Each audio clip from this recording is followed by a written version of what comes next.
Olá pessoal, tudo bem com vocês? Espero que sim.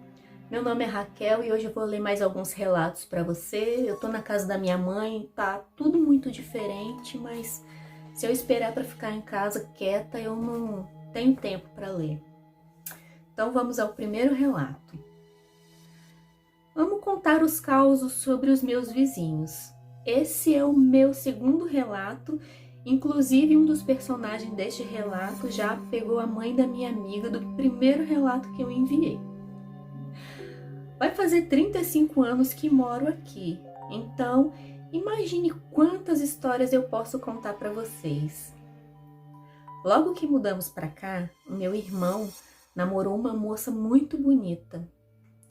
E minha irmã passou a trabalhar com a mãe dela, com o artesanato dentro da casa deles. O pai dessa moça não gostava do meu irmão e fazia de tudo para os dois terminarem. E conseguiu, eles terminaram. Depois disso, ela passou a comer descontroladamente e acredito que deve pesar quase 200 quilos. Ela seguiu a vida dela, casou e teve filhos. Enquanto isso, a minha irmã ficava sabendo dos podres do pai dela, personagem que falei acima. Ele pegava a mãe da minha amiga, que também era casada. Deu um bafafá.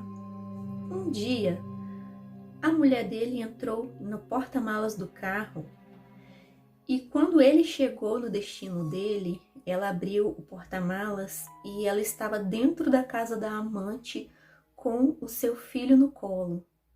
Ele estava dentro da casa da amante com o filho dele no colo. Eita. Ela pegou na mão dele, levou para o carro e os dois foram para casa, como se nada tivesse acontecido, né? Os anos se passaram e eu comecei a vender uns produtos. Estava dando um bom lucro. E a ex do meu irmão pediu para vender para mim, ganhando uma comissão. Ela vendia em uma escola para os professores. Fiquei feliz, ela vendia mais que eu. Essa mulher fez festa de aniversário para a filha com o dinheiro que recebeu e na hora de pagar não tinha dinheiro. Na hora de me pagar não tinha dinheiro. Passou 1, 2, 3 meses e eu passei a reclamar até com o Papa. Então a mãe dela passou a fazer faxina para me pagar o que a filha devia. Eu já sabia que a mãe dela pagava todas as dívidas delas, mas eu achava ridículo. Só vim entender o motivo há 1 mês atrás. O pai da ex do meu irmão, aquele homem safado, traidor, um bosta de homem, mantinha relação com ela quando ela tinha 12 anos. A mãe não o largava, pois tinha mais 2 filhos pequenos. Mas de consciência pesada pagava as dívidas da filha e até hoje faz isso, mais de 30 anos depois. Acredito que o pai fez ela terminar com meu irmão, pois tinha ciúmes dela. Ela terminou com meu irmão e passou a comer muito e nunca mais emagreceu. Ela sempre descontou suas frustrações em comidas e compras. Que merda, hein? E essa mãe não denunciou, né? Será que se hoje, depois de tanto tempo, denunciar, o homem vai pra cadeia ainda? Ou já prescreveu? Alguém entende disso? Um outro relato que eu tenho para contar é sobre uma família do final da rua que eu não tenho muito contato, mas a história saiu no jornal por alguns dias. O senhor mais velho, dono da casa com seus 80 anos, sumiu, deixando um pequeno bilhete se despedindo, falando que amava o filho e que era para o filho seguir a vida e ser feliz, e que o pai não queria dar trabalho. Mas o filho se desesperou e logo avisou a polícia, que começou rápido a sua procura. As imagens das câmeras de segurança mostraram sua trajetória para outro estado, até a sua cidade de nascença. Lá o procuraram muitos dias, até que o encontraram atrás de uma empresa afastada da cidade, nu e em estado avançado de decomposição. Esse senhor havia sido diagnosticado com depressão. Eu não sei se estava sendo medicado, mas eu acredito que não. Então ele decidiu que não queria ser um peso para o filho e pôs fim à sua vida. E fim das fofocas por hoje. Mas se você ler essa história, eu prometo escrever outras. Um beijo. Um beijo, manda todas, tá? Próximo relato. Quando eu tinha 2 anos, eu morava com meus pais e mais 8 irmãos, em um pequeno terreno no interior. Nós vivíamos do que se plantava ali. Apesar de muito pequena para entender, eu acredito que éramos felizes ali.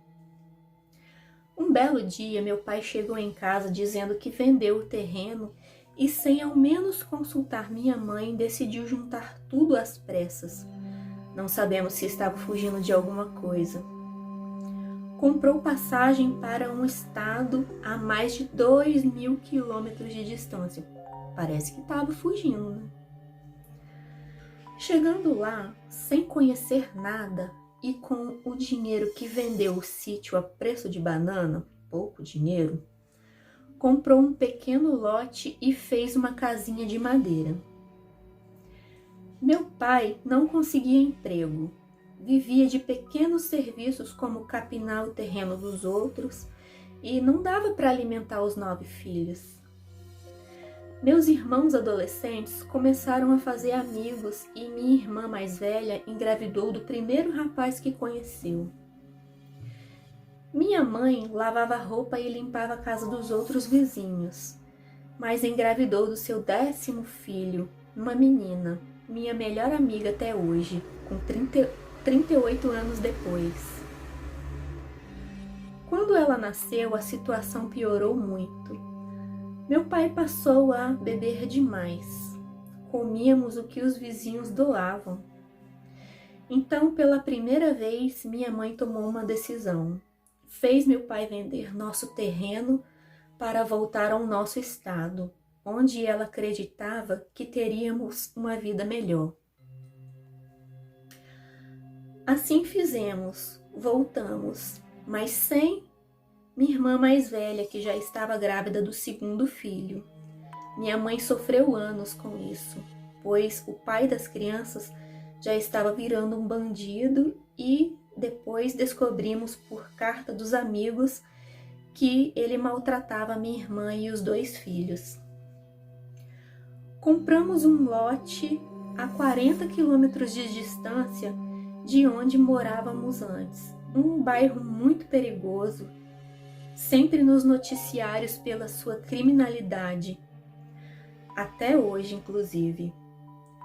Um dos meus irmãos fez parte deste noticiário. Foi morto por traficantes logo que chegamos. Mas um pouco antes dessa tragédia, um conforto aconteceu. Meu pai se tornou ajudante de pedreiro e nossa vida começou a melhorar financeiramente. Minha mãe virou diarista em uma casa de rico. Era a 2 horas de distância, ela ficava 12 horas fora de casa. Então nos criamos sozinhos. Meu pai passou a ser pedreiro e ganhar mais, e nos tornamos membros de uma igreja. As coisas estavam se ajeitando. Tudo parecia bem até que um dia meu pai caiu endemoniado no culto. Me desculpe, eu não sei se é assim que se fala. Eu não havia percebido, mas ele voltou a beber. Ele tinha descido e tomado cachaça em um bar na frente da igreja. O pastor orou, parecia estar bem, mas depois desse dia tudo mudou. Meu pai nunca mais voltou para a igreja e nem para o serviço. Largou tudo para a cachaça. Era terrível.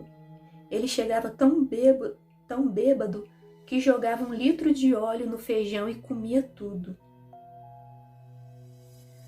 Um dia, uma amiga veio dormir aqui em casa e 1 hora da madrugada, ele veio chutando a porta, jogando pedra no telhado, dizendo que ia queimar a casa com todos dentro.